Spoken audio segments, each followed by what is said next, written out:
Въобще не ме интересуват столовете, има ли столове, няма ли столове, защото от два стола може да следваш на земята. Но не се замислих нещо хипотетично.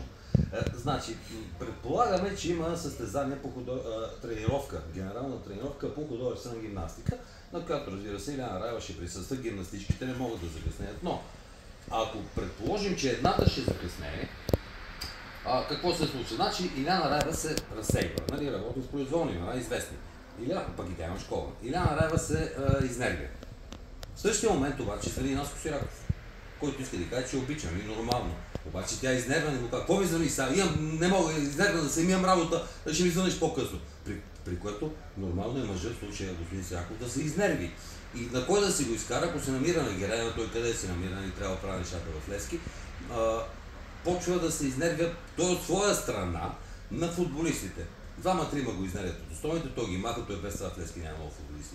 Нали вече, маха двама-трима футболисти, отбора ослабва. Като ослабна отбора, той 2-3 матча няма да победи. Може да няма и равен, може да загуби. Тогава вече привържениците се изнервят. 2-3 матча без победа на четвъртия, какво правят? Пироефекти, бомбички, салюти, пожари, горят, факли, пренасят действията от стадиона, къде? На улицата.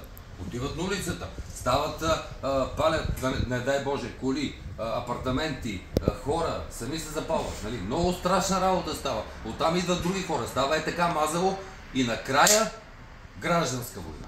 И питам аз, къде отива България?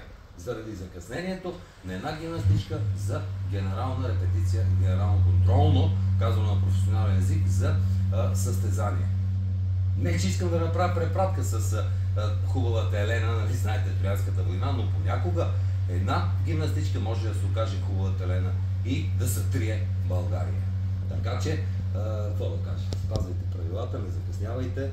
Точно в 19 часа ви очаквам. Всъщност, то не знам кога ще пусна видеото, но ще гледам да е преди 19 часа, после след 19 часа ви очаквам от 23 часа. Ох, дано не съм лош пророк, дано всичко е наред, да няма закъснение. Благодаря, приятна вечер. I love you, baby.